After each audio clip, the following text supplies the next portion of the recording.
Petticoat पहन लो, blouse पहन लो, समझाओ। निकम्मो शर्म आनी चाहिए। तुम हम तुम्हारे ऊपर बैठे हुए हमारे न्याय करेंगे।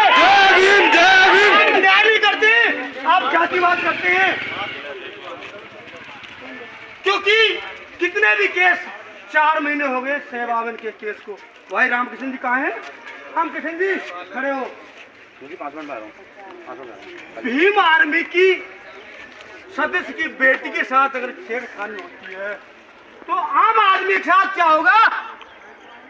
जब भीम आर्मी के कार्यकर्ता की बेटी को न्याय नहीं मिल सकता तो आम जनता को क्या न्याय मिलेगा? नहीं मिल सकता। प्रेम बहादुर जी ने, लिख लो सभी लोग सुन लो, प्रेम बहादुर जी इस थाने पर, इस SCO ऑफिस पर नहीं मिलनी चाहिए, दूसरा होना चाहिए, क्योंकि वो न्याय नहीं कर रहे। अब बताओ हमने कितनी फाइलें दी, कितनी दिए? SP साहब को 2 बार, ASP साहब को 2 बार, IG साहब को 2 बार, और जितने कलेक्टर साहब को 2 बार, कोई सुनवाई नहीं। तो क्यों बैठे? तुम क्यों बैठे हैं? अगर तुम्हारी बहन बेटी के साथ अगर अत्याचार हो, जब आपको पता पड़ेगी कि मेरी बहन बेटी के साथ अत्याचार हो रहा है, आज दूसरी के साथ हो रहा है, तुम खुश हो रहे हो। तुम प्रेम बहादुर जी 10, 20, 50 हजार, 1 लाख लेकर के आप अपनी जेब भर रहे हो। पर रुक जाओ, जिस प्रकार हमारी बहन बेटी के साथ शोषण हो रहा है, अगले दिन आपकी बहन बेटी के साथ भी शोषण होगा, क्योंकि ये हल्दे के बलते हैं। अब हम भीम आर्मी के लोग हैं, भीम आर्मी के साथ ही अब ये लोग अपने कामों को छोड़कर आए। क्यों आए?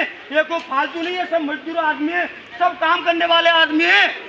और तो आप न्यू समझते हैं कि हम ऑफिस में AC में बैठे, हमसे बड़ा कोई नहीं है। अरे तुम तो हमारे नौकर हैं, तुम तो हमारे नौकर हैं, हम तुम्हारे नौकर नहीं है। मगर इस शासन में कहते हैं कि BJP दलितों का साथ देगी, कहते नहीं है कि BJP शासन है और गरीबों का, शोषितों का, पिछड़ों का, गरीबों का साथ देगी। आज वही BJP सरकार है। BJP की सरकार में दलितों पे अत्याचार हो रहे हैं और सही केसों पे FIR लग रहे हैं, सही केसों पर। क्यों? क्या बात है? हम जाट में हम कमजोर है, यही बात है ना? तो अगर सहवाले मामले प्रकरण में हम कानून को जानते, कोर्ट को भी हम जानते हैं, अपील करेंगे। आप तो चोर बैठे हुए, हमको पता है, आप दाम ले लेते हैं और भाई तरह निभाते हैं। आपको मालूम पड़ेगी कि ये गरीब लोग हैं, जाट में लोग हैं, मत क्या करें, दलित लोग हैं ये। मगर जिस बाबा साहब ने अपने 4 बच्चे कुर्बान करके हमको बहुत बड़ी ताकत है। ताकत क्या है? क्या ताकत है? संविधान। उसी के बदौलत हम बोल रहे हैं। नहीं तुम लोग हमको बंद कर देते, तुम लोग इतने कमीन लोग हैं, बंद कर देते तुम लोग, क्योंकि हम कानून को मानने वाले लोग हैं।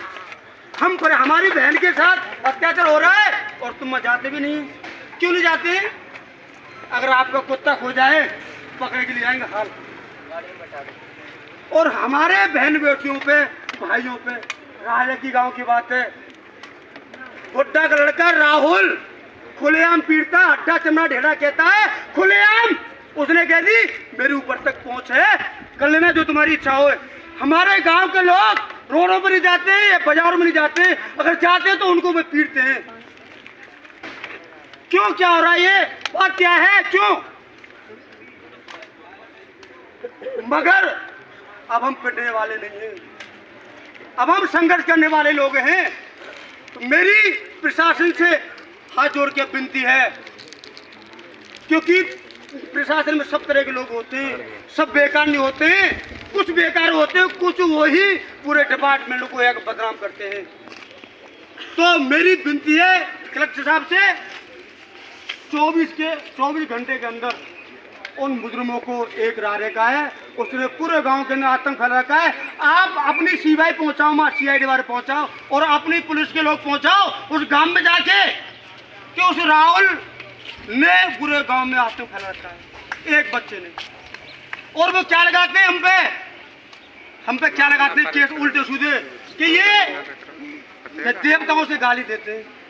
अरे हम संविधान को मानने वाले आदमी, बाबा साहब ने लिखा है कि ये संविधान, ये इसमें लिखा हुआ है कि ये देश धर्मनिरपेक्ष देश है।